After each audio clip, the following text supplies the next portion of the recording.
little attention is given to Dr. King in our schools, and little attention is given to him in our churches.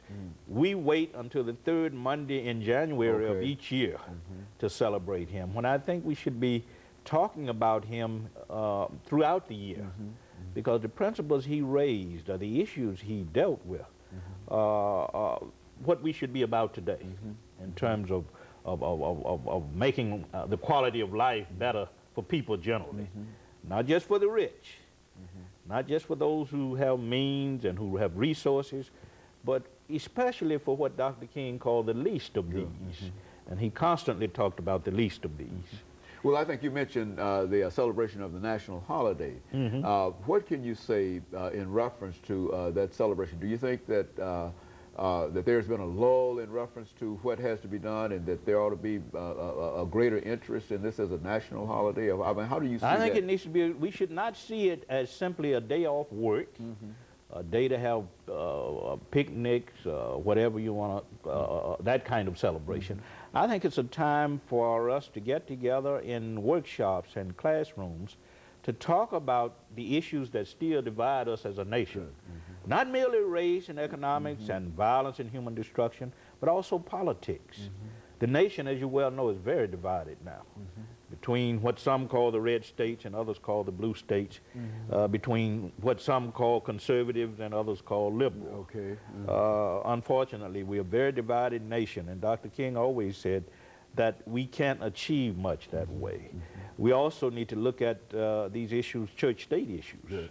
There's a lot of debate about that going on, about the religious right transcending the boundaries that separate church and state.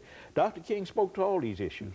The politics that divide us, the economics that divide us, the race and ethnic boundaries that divide us. And I think he's relevant to all of these issues.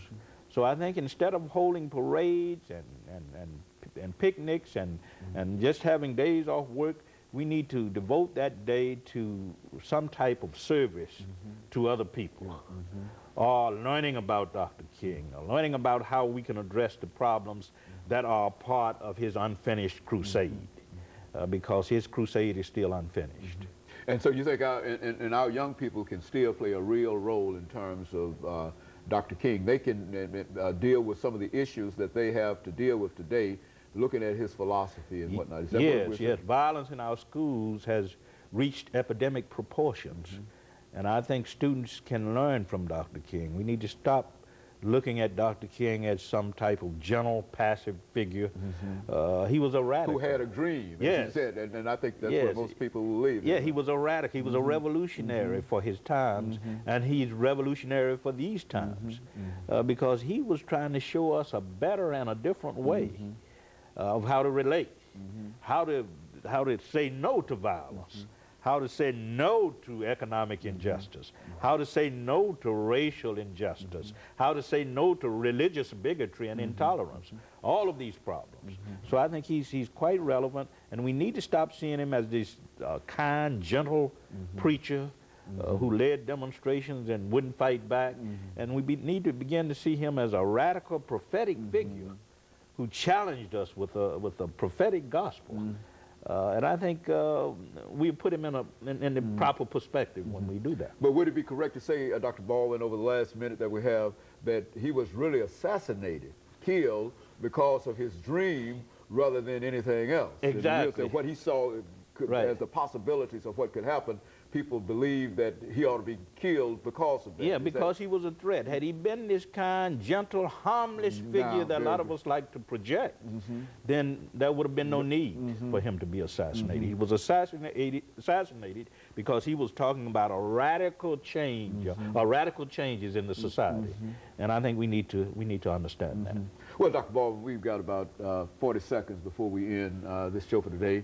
And I just want to thank you for bringing by that excellent information, and in a real sense, updated information in reference to what we've been dealing with on Dr. Martin Luther King. Because Appreciate it.